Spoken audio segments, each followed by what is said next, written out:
All right, everyone get ready, because we are going deep today. You guys sent in tons of stuff about the A Court of Thorns and Roses series, and wow, are there some intense issues to talk about. We're diving deep into all the controversial stuff ACOTAR fans are talking about, and for this deep dive, we are looking at an episode of the Fauves Reads podcast. Fauves Reads is super interesting because they don't just retell the story. They really go deep on the characters, their decisions, with some real wit too. The stuff that's hard to figure out, the stuff with no easy answers, that's where things get really good. For sure. Okay, so let's just jump right into one of the most debated characters, Tamlin. He starts out like a classic fairy tale hero, right? He rescues Feyre and takes her off to the amazing spring court. Yeah. But then, in A Court of Mist and Fury, things totally change, and he's basically the worst. Fauves Reads really gets into how that happened. Yeah, they point out how, at first Tamlin seems all protective, but then he gets really controlling. He keeps Feyre away from everyone, tells her what to do all the time, even tries to keep her from knowing things. Fauves Reads says, this is textbook abusive behavior, even though Tamlin himself went through trauma, too. Right, that's such an important point. Tamlin's past trauma with Amarantha. Yeah. Fauves Reads talks about how being a prisoner and being tortured messed up his whole idea of what being protective means. Yeah. He's so scared of losing Feyre that he ends up smothering her, trying to keep her away from any possible danger. It's almost like he thinks she's fragile or something. Yeah. She can't make choices on her own or deal with any problems herself. And that's where it gets really complicated. Fauves Reads asks, can trauma ever be an excuse for being abusive? That's a tough one. Can you separate the abuser from the victim when they're the same person? Exactly. It's trauma and fear and love all mixed up together, which makes his character so interesting. But it also makes you think, can Tamlin be held responsible for what he does, even if his past is a big part of it? Fauves Reads looks at both sides. And I gotta say, they bring up some really deep stuff. Yeah, they don't give you easy answers, but they make you think about forgiveness and redemption. No. Can someone like Tamlin, who hurt people so much, really change and be forgiven? Right. Is there a way back from that darkness, or is he, stuck there forever? Those are questions that go way beyond Prithian, don't you think? Absolutely. I mean, we see stuff like that in real life all the time. Yeah. People dealing with what they did and if they can be redeemed. It makes you think about your own ideas about forgiving people and second chances. For sure. It's what's so powerful about books. You can explore these huge ethical problems in a safe way, question your own views, and understand people better. Okay, so we talked about Tamlin, the hero who fell, dealing with his demons. But we can't forget Feyre, the woman at the center of it all. Her decision to leave Tamlin and go with Rhysand is the most controversial part of the whole series. Fauves Reads really breaks down that choice and everything that comes with it. Yeah, they make a really cool argument. Okay. They say Feyre leaving isn't just about who she wants to be with romantically. It's about her finding herself and becoming stronger. With Tamlin, she's basically trapped, in a fancy prison. Yeah. She loses her control, her ability to make choices and be herself. Totally. Fauves Reads points out how Feyre's spirit gets crushed under Tamlin, Yeah. All her spark and independence, even her sense of self, just disappears. It is really sad to see, especially after how strong she was in the first book. Oh, absolutely. And that's why her leaving Tamlin, even though it's painful, is really her saving herself. Fauves Reads says it's a necessary step for Feyre to get her control back and find her strength again. It's like breaking free from a spell, right? She suddenly sees the world differently, and herself, too. Yeah. It's a powerful message about knowing you deserve more and not settling. Absolutely. And it ties into something bigger that Fauves Reads talks about. Yeah. How far does loyalty go? How Yeah. much are we supposed to take, especially in relationships that aren't good for us? Feyre's story makes us face the question. It's a really relevant question, even outside of fantasy. Oh, yeah. We all have times where we have to decide between being loyal and our own well-being. Sometimes walking away is the strongest, bravest thing you can do. Exactly. And Fauves Reads reminds us that choosing to grow and heal isn't selfish. Right. It's what you need to do to live a real, happy life.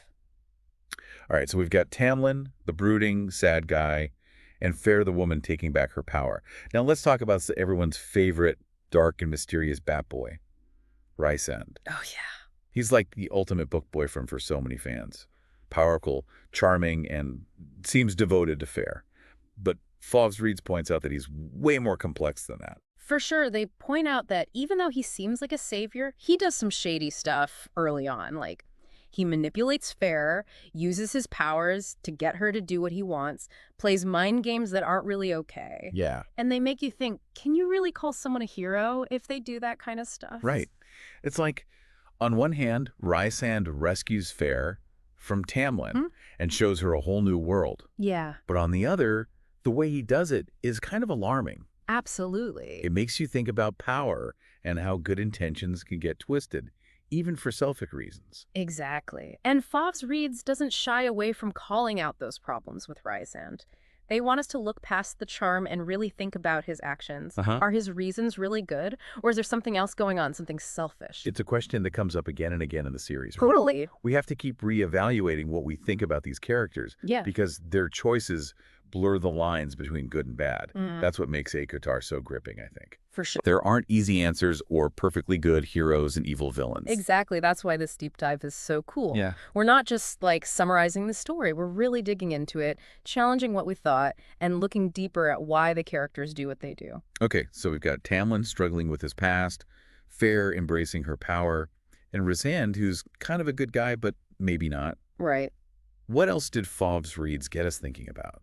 They bring up another character who people have strong feelings about, Nesta. She's often seen as harsh, cold, even mean.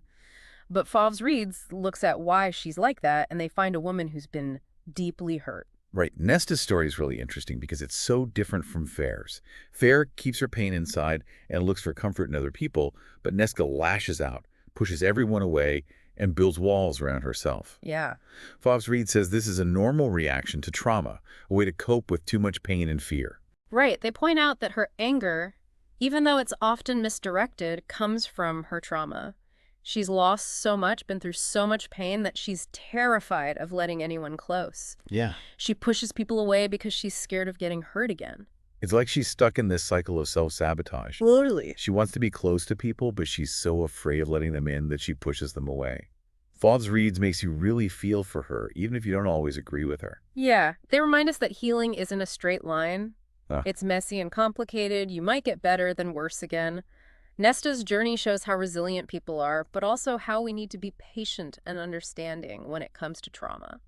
So we've got Tamlin trying to deal with his past, Feyre owning her power, Rhysand doing both good and bad things, and Nesta trying to find her way through the darkness. It's clear, ACOTAR isn't just a fairy tale romance. It's about trauma, resilience, and how complicated relationships are. And Fauves Reads does a great job explaining all of that. Yeah, they really make you look deeper, question what you thought, and engage with these characters and their choices on a whole other level. Absolutely. That's what makes this deep dive so interesting. Totally. Welcome back to our deep dive into A Court of Thorns and Roses. We're still going through all the thorny stuff in this series, and Fauves Reads has given us a lot to think about. They really have. I mean, they made some points that had me going back and rereading whole sections. It's one thing to just enjoy the drama and romance, but it's another to really look at the power dynamics and those morally ambiguous choices. It adds a whole new layer to the story. Absolutely. It's like you're seeing Prithian with fresh eyes. And one relationship that Fauves Reads really digs into is Nesta and Cassian. Oh, Nesta and Cassian, right. The Whoa. definition of fiery passion and huge blow-ups. Like, are they going to be together or tear each other apart? Yeah. And Fauves Reads says something interesting about them. They say that Cassian, even though he means well, can sometimes make things unbalanced in a way that keeps Nesta from growing. You know, Cassian is the strong warrior, always wants to protect everyone, so he becomes the caretaker. He wants to keep Nesta from feeling pain, make decisions for her, control everything around her, all because he loves her. But Fauves Reads says that can be a problem. Because it takes away her control, right? Exactly. Even if he has good intentions, being that overprotective can stop Nesta from dealing with things herself and getting stronger. Like, he's keeping her in this safe little bubble and it's holding her back. Right. And we see this in real life, too, you know? Yeah. Wanting to protect the people we love, but also knowing they need to figure things out for themselves, even if they make mistakes. It's a tough balance, for sure. It is. It's about supporting someone without smothering them, helping them, but not telling them what to do.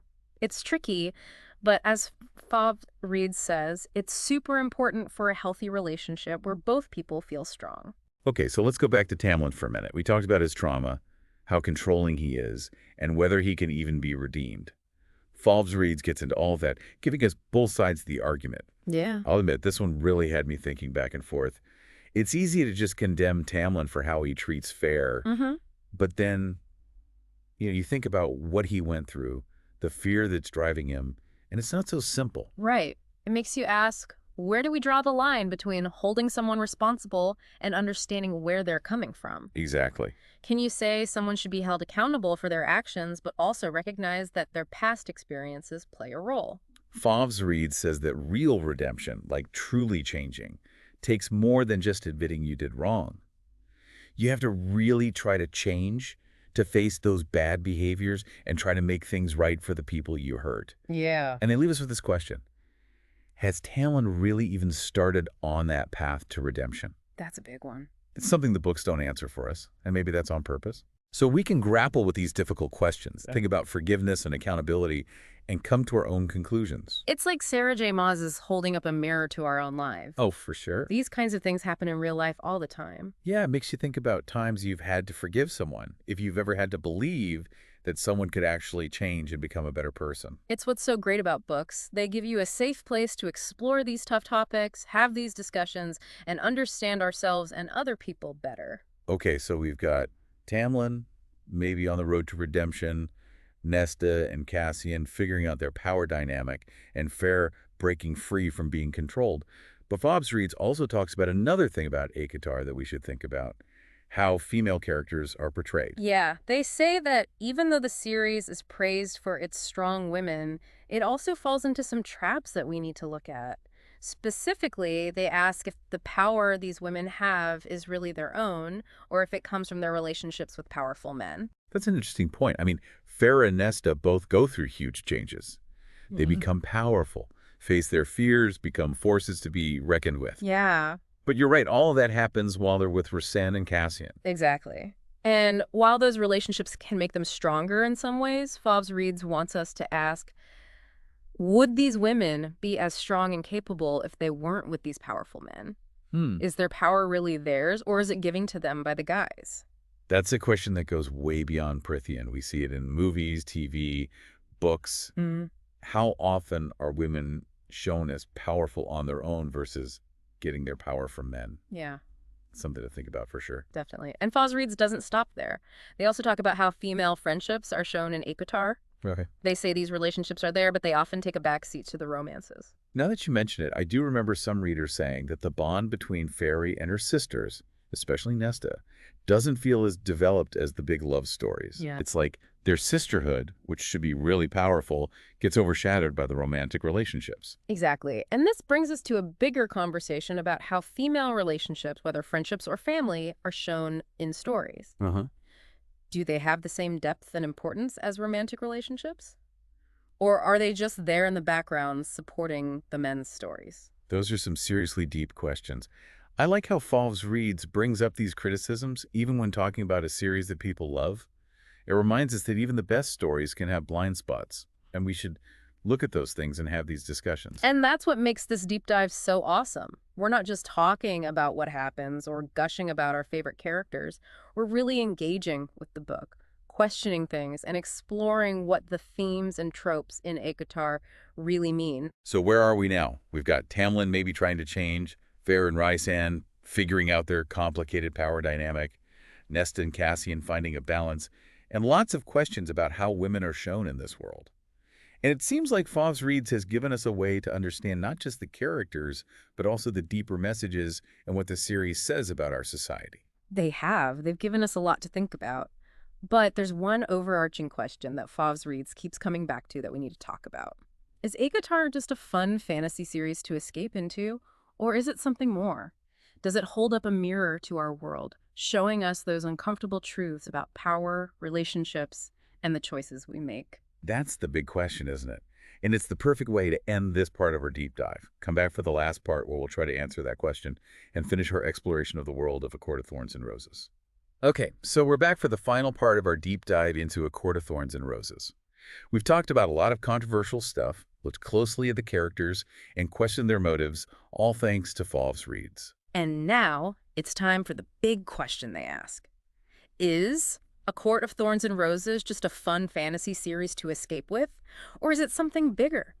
Does it show us uncomfortable truths about power, relationships, and the choices we make, just like in our own world? Let's dig into that. Mm-hmm. We saw Feyre get out of a bad relationship and find her own strength. Right. We saw Nesta fighting her inner demons and choosing to heal, even though it's hard.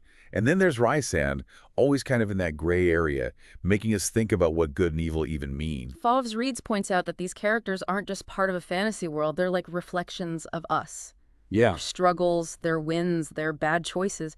It all connects to what we go through as people. That's so true. Look at the power stuff we talked about. Uh-huh. We see that in relationships all the time in real life, right? Oh, yeah. Like a parent who's too protective or a partner who's controlling, even a friend who always has to be the boss. And what about the themes of trauma, abuse, and manipulation? Sadly, those are very real for a lot of people. Fauves Reads argues that ACOTAR doesn't avoid these tough topics. It faces them directly, even though it's a fantasy story. And maybe that's what makes it so interesting. It's not just an escape. Right. It's a chance to process things, to analyze, to see connections to our own lives, and maybe learn from it. Exactly. It makes us think about what we believe, the choices we make, and how we handle relationships in our own lives. So is ACOTAR just escapist fantasy? Yeah. Based on everything we've discussed and what Fauves Reads says, I think it's definitely more than that. Yeah. It's a story that sticks with you, that starts conversations, that makes you think critically about yourself and the world. That's what makes great literature so powerful. It goes beyond the page or the screen and becomes a reflection of who we are. I love that. To our listener who requested this deep dive, we hope you enjoyed going through the Thorns and Roses of A Court of Thorns and Roses with us. Keep those deep dive requests coming, and until next time, happy reading and keep thinking.